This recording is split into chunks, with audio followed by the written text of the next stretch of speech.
El sistema digestivo va a tener 5 funciones. Primero, que es la digestión, que se va a encargar de degradar de polímeros a monómeros, o sea, de más grandes a más pequeños. La secreción, hay químicas y de enzimas.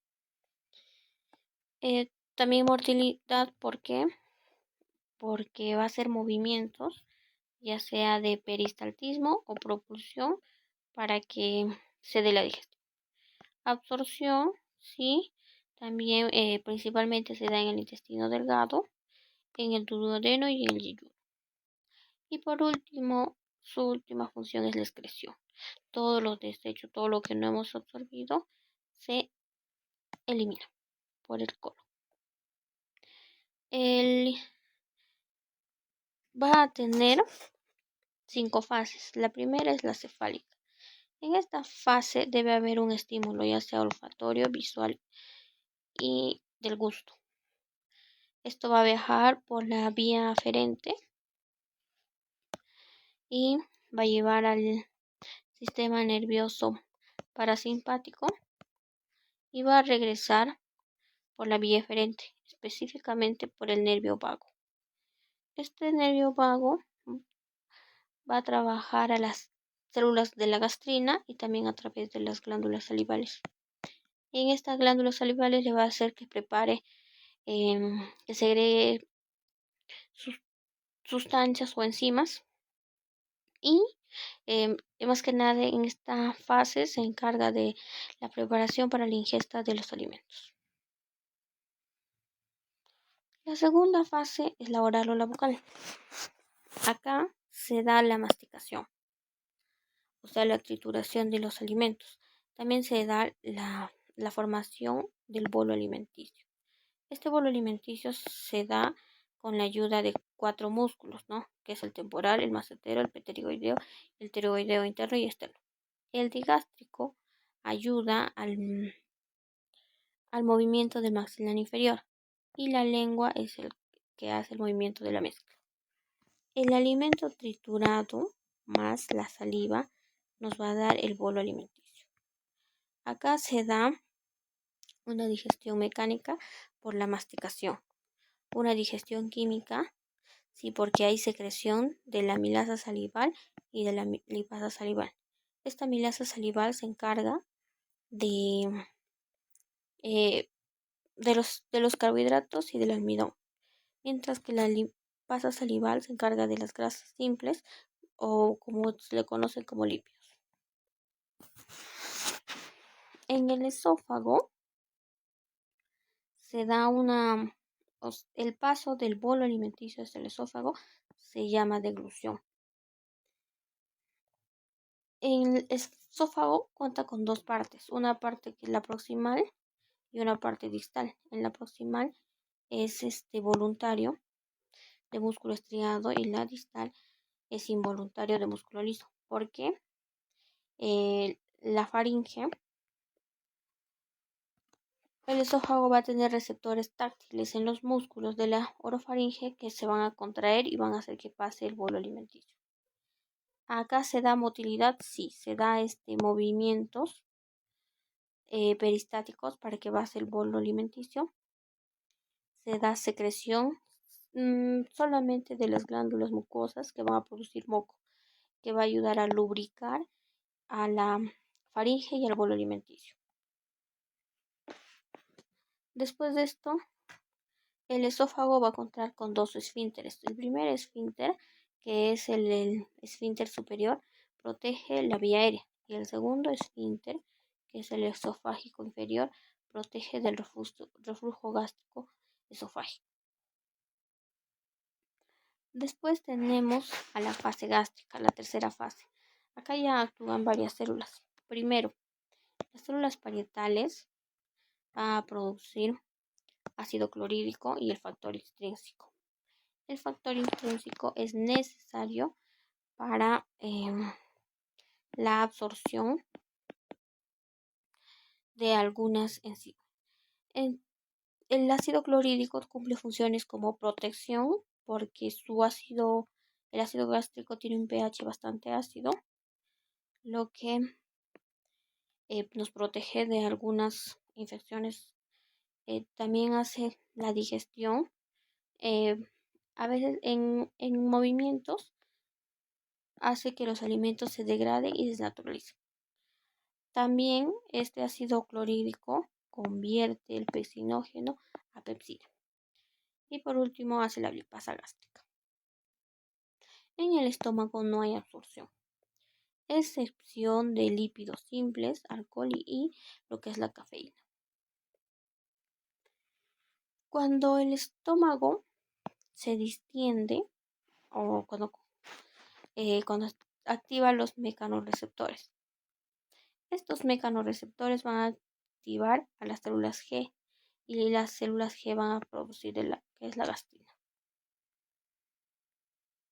Acá se da digestión química, sí, porque se da liberación de enzimas mecánicas por los movimientos. El producto final es el quimo, pero también hay otros tipos de células como las principales.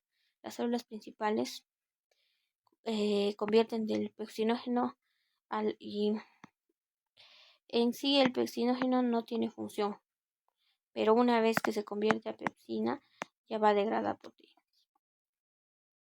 También tenemos un tipo de células que se llaman las células D, que van a segregar somatostatina.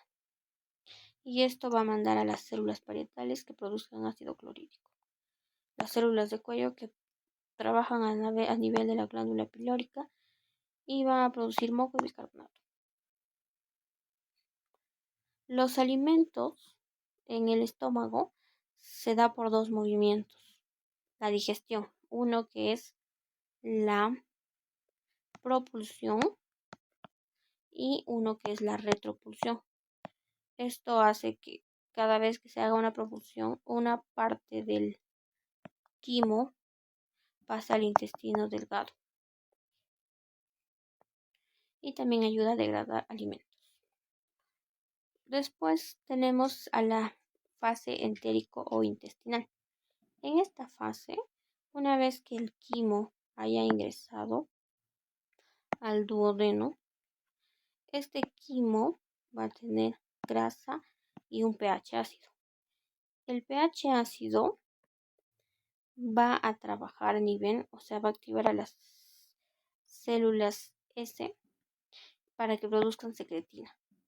Esta secretina va a trabajar a nivel del ácido pancreático y le va a mandar al ácido pancreático que produzca agua y bicarbonato.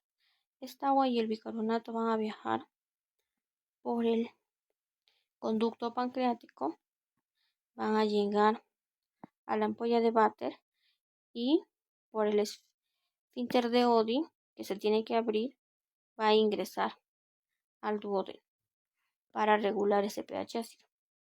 Pero ¿cómo se va a abrir este esfínter de Oddi? Primero, el quimo tiene grasa. Esta grasa va a estimular a las células I y estas células I va a producir calecistoteína o CCK. Esta CCK tiene dos funciones. Primero, va a contraer a la vesícula biliar para que libere bilis. La bilis va a ser liberada y segundo, va a trabajar igual a nivel del ácido pancreático, pero le va a hacer que produzca amilasa, lipasa pancreática y tripsinógeno. El tripsinógeno necesita pasarse a tripsina para que se pueda tener una función. Igual van a viajar por el conducto pancreático y esta bilis va a provocar que se abra el esfínter de Oddi. Van a pasar y ya el quimo va a cambiar. Las células M se encargan de la motilina, o sea, del movimiento. Y por último, estas tres enzimas que han sido secretadas, como la amilasa, la lipasa y la tripsina, van a actuar a nivel del almidón. Al almidón lo van a convertir a maltosa y la de maltosa a maltosa.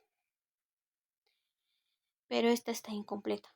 Entonces la lipasa también va a agarrar a la grasa y lo va a convertir en ácido graso y en glicerol. Ese es el componente más bajo, entonces hasta ahí ya está una digestión completa. Ya puede ser absorbida. La tripsina va a trabajar a nivel de la proteína. Lo va a convertir a péptido, pero péptido todavía no está completa. Entonces el intestino delgado va a segregar maltasa, lactasa, sacarasa y peptidasa. Cualquiera de estas para que termine en la digestión. Como acá se ha llegado en maltosa, la maltasa va a trabajar junto con la maltosa y lo va a convertir en glucosa. Y la glucosa ya se puede absorber en la sangre.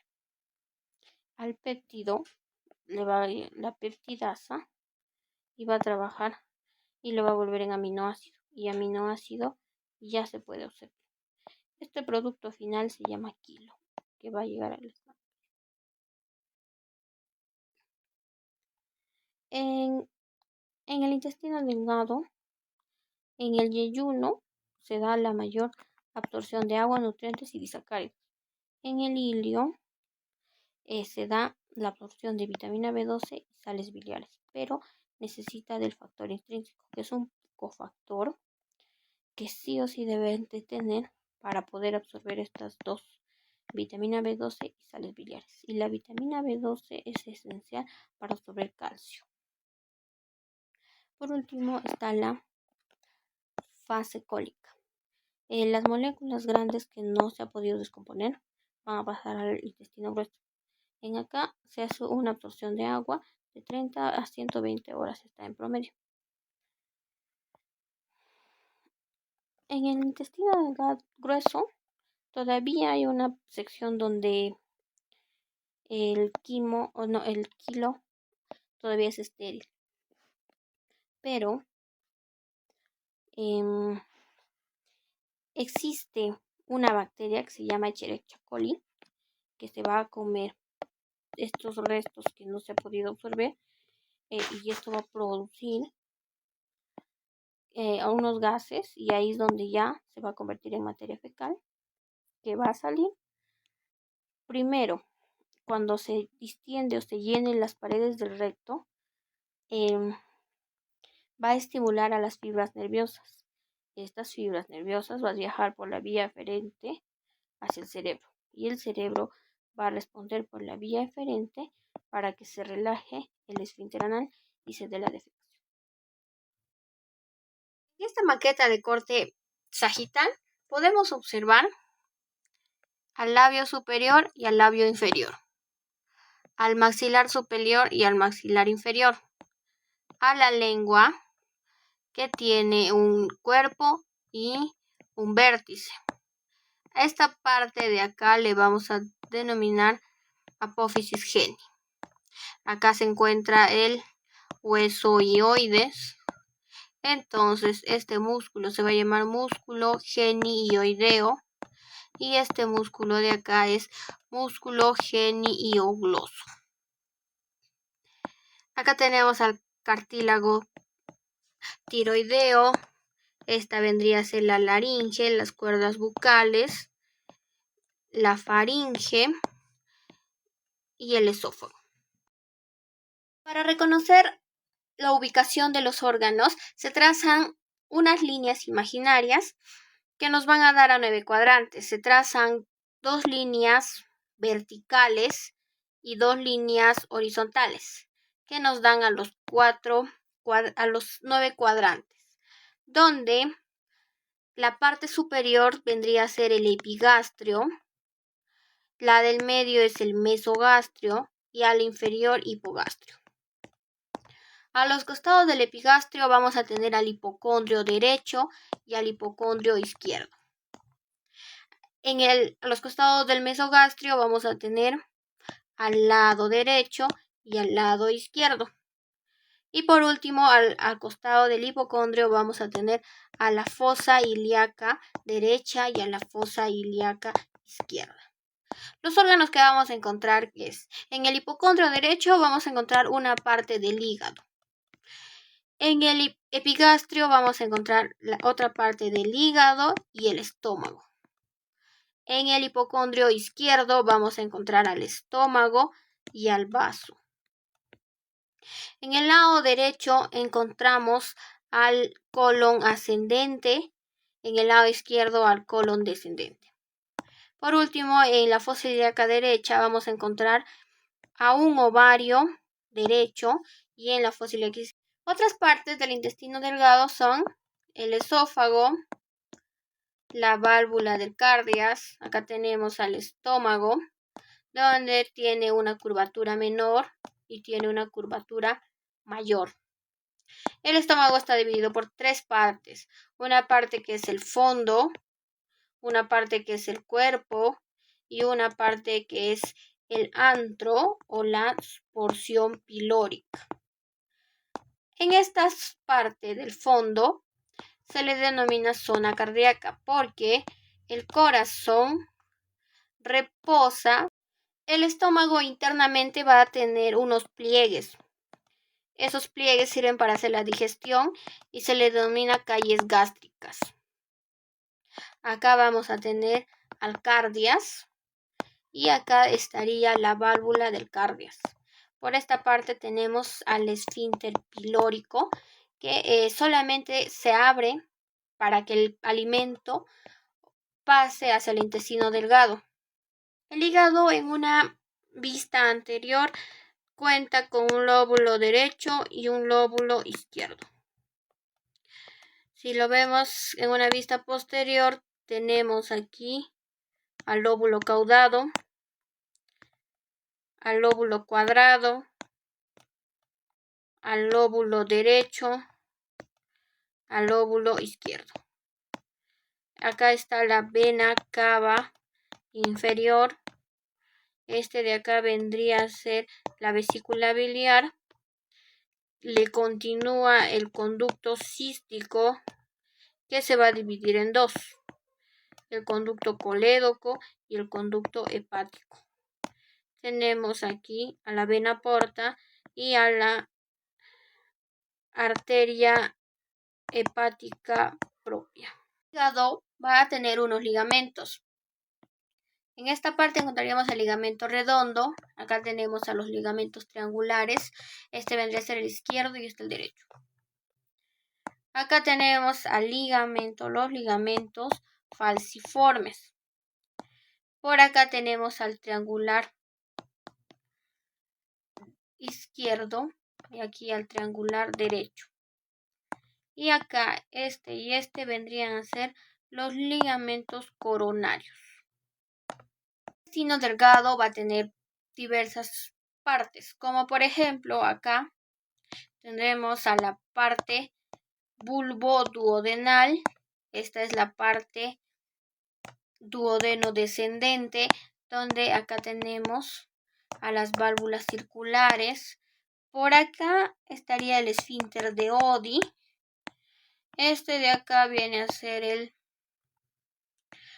la parte o la porción transversa, la porción ascendente. Acá tenemos una flexura duodeno-yuodenal. El intestino grueso va a constar de un colon ascendente. Acá debería estar el colon transverso. Acá tenemos al colon descendente.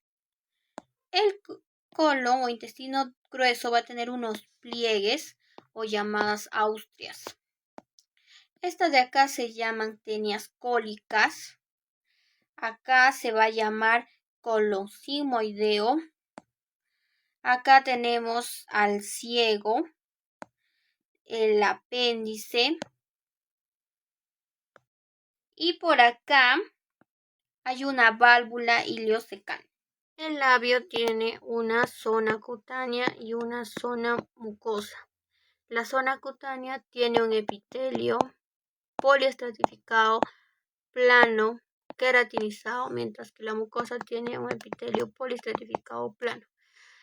Acá encontramos a unas glándulas mixtas, tejido conectivo, la zona muscular, tejido conectivo, unos folículos y unas glándulas serosas.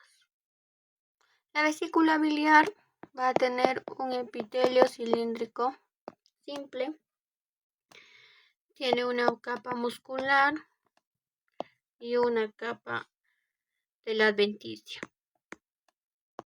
Corte histológico al hígado, vamos a observar un lobulillo hepático. Al centro hasta el centro lobulillar. En todo su alrededor vamos a encontrar hepatocitos. Saliendo vamos a encontrar la tríada portal, donde vamos a encontrar una vénula, que es la vena porta, una arteriola, que es la arteria hepática, y un conducto biliar. El intestino grueso va a tener una mucosa con un epitelio cilíndrico simple. Acá también es de una forma irregular. También se tiene a la submucosa y va a tener una capa muscular interna y muscular externa. Y acá tendríamos a la serosa. Si observamos histológicamente al intestino delgado, vamos a encontrar su mucosa, donde va a tener un epitelio cilíndrico simple con vellosidades. Tiene unas criptas de Lieberkühn, va a tener en su epitelio unas células caliciformes.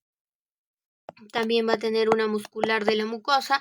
Acá tenemos a la submucosa y una muscular interna y externa. El ilion, a diferencia, va a contar con unos folículos linfoides, que en conjunto se le llama placas de Peyer. Cuenta igual su mucosa, tiene su muscular interna, muscular externa y todo acá la submucosa. De la misma manera el yeyuno, que va a tener su mucosa, su submuscular y todo lo que es muscular. Entre la muscular interna y la muscular externa vamos a encontrar un plexo que se llama plexo de Auerbach. En el corte histológico del estómago vamos a localizar primero a la luz. De acá a acá vendría a ser su mucosa. Acá vamos a encontrar al epitelio cilíndrico simple. Va a tener unas criptas y es de forma irregular. También tiene unas glándulas mixtas. Acá tenemos a la muscular de la mucosa. Esta viene a ser la submucosa. Tenemos aquí glándulas serosas, tejido conectivo. Posteriormente vamos a encontrar a la muscular. Acá tenemos a la oblicuo interna. Acá, todo acá viene a ser la circular media y todo esta de acá viene a ser la longitudinal externa. En el esófago, en un corte histológico, primero vamos a encontrar a la luz, seguidamente de su mucosa, que va a tener un epitelio plano, estratificado, no queratinizado. Seguidamente vamos a tener a la muscular de la mucosa. Se encuentra después a la submucosa, que va a tener tejido conectivo denso. Después vamos a encontrar a la muscular, que tiene muscular interna y muscular externa. En un corte histológico de la lengua vamos a encontrar 4 tipos de papilas. En primer lugar vamos a encontrar a la papila filiforme, que va a tener un epitelio plano, estratificado, queratinizado, caracterizada por tener forma de espinas o en punta. Tenemos a la fungiforme. Esta va a tener un epitelio plano, estratificado, no queratinizado y se caracteriza por tener forma de honguito. Tenemos a la filiforme y esta se va a caracterizar por tener una forma de gota, una forma de hoja y tiene un epitelio plano estratificado no queratinizado. Por último vamos a encontrar a la circunvalada. Esta tiene un epitelio plano estratificado y tiene forma de honguito aplanado.